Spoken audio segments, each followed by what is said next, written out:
pleased to have Mary Jo Morton Russell to talk about her mother, Joann. I'm Mary Jo Russell. I am Joann Morton's daughter, and I've come to share with you some things about her love for music. One thing is when she was born, my grandmother would always sing hymns and sing music, and they didn't have a piano, they had a pump organ. And Mom was always playing the music and everything from the house, and Mom loved that. Also, my mother went to her great-grandparents in the summers, and when she couldn't, she stayed there. Her great-grandfather was music director of the church that they attended. So she would always go with him to that church and listen to the music. She loved it. And then, when that was over, they would get into a horse and buggy and go through the woods, across the creeks, and to a little bitty church way back up in the hills. She would say that they did their music in the afternoons, not in the mornings. So she would go there and enjoy the time with him and do that. And she said one of the most special things for her, not just the music, but being able to spend time with him in that horse and buggy, and spend a lot of time with him and really get to know him and the person that he was. They had a lot of good talks. He loved music, and so therefore he was always bringing that to her. When she graduated from High Point High School, and she went to Mars Hill. At that time, that was a 2-year college. I don't know if it still is or not. So, but she went there, graduated, and she went to Wake Forest. While she was at Wake Forest, she was nominated to play, and she did do it, a featured soloist for the Raleigh Oratorical Choir. She said that really meant a lot to her. But while she was there too, she met my dad. And he had to finish law school, and she had to finish her music degree, and then they got married. And because my dad was from here, he was a member of First Baptist, so they joined First Baptist Church. Yeah. And Mom sang in the choir. And one of the most beautiful things I remember her singing a solo was Bridge Over Troubled Water. And that was so pretty and so nice. And since then, my dad had that done at his funeral, my mom had that, we did that at her funeral, and my son it was done in his. When she came back here, she taught school. She taught 2 years at New London Elementary School, which is now Tar Heel Towns Academy. And after doing that, she had me, so she started teaching private lessons. Then she had my brother and kept teaching private lessons. And by the time Mark and I were ready to get out of school, and we were ready to go to school, she took a job at Albemarle Middle School, junior high, and they wanted some help with their music. So they gave her, I can remember this, a little closet that they cleaned out, and they put her a little desk in there, and she could do her music from. And she really enjoyed it. She loved middle school kids. That's saying a lot, right? A lot. Have to have a special talent. Yeah. But she loved middle school. She loved doing that.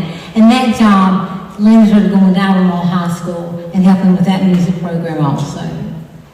When she got through that, First Baptist needed a music director.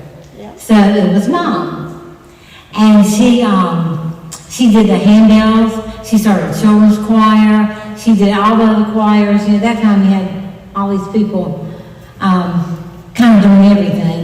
And she loved going to church. She loved being there and spending her time there. And she loved working there.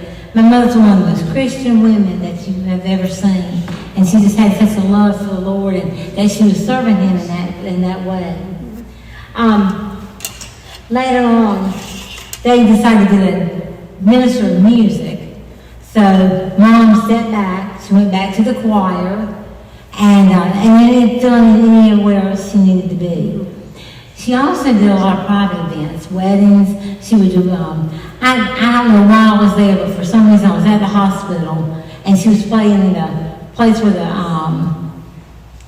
the people mingle and you can eat or whatever, have a party or whatever.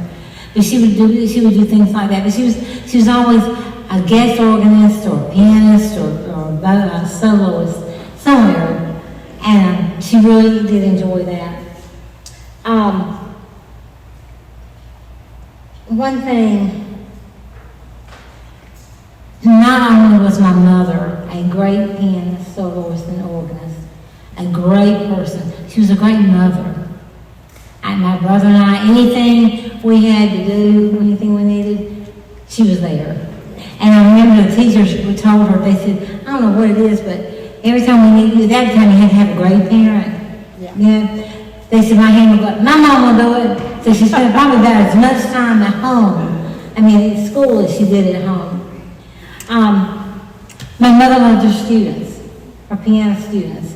She said that she would always take the first 2, 3, 4 minutes of their lesson and let them talk to her and tell there's something on your mind, how was your day at school, something special that they wanted to share. And I took that with me when I started teaching. Because the kids all the time have things they want to tell you, and you need to give them that little bit of downtime, and they can do that.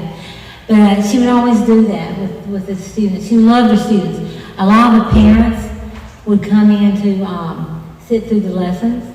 They enjoyed doing that. But she was just, she loved her students, she loved the parents, and the relationship that they developed through that was really good and really fantastic. When my mom got sick, she had to quit teaching.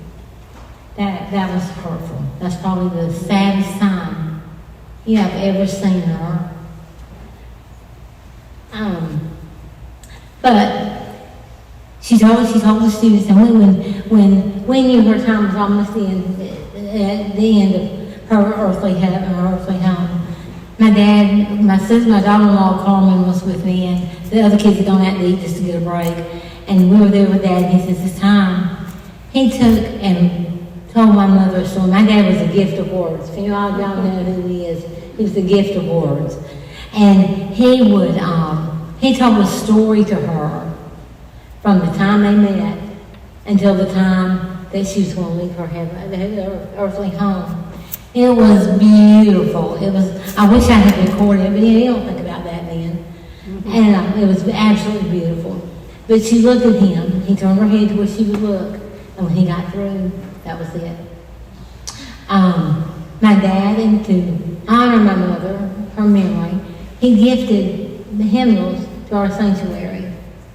And then the greatest thing I think that he did is that he gifted a baby grand piano to First Baptist Church.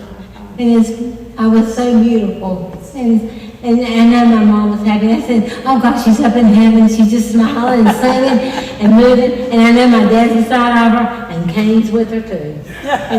Now he is. So thank you for letting me share about my mom. Oh, that's so cool.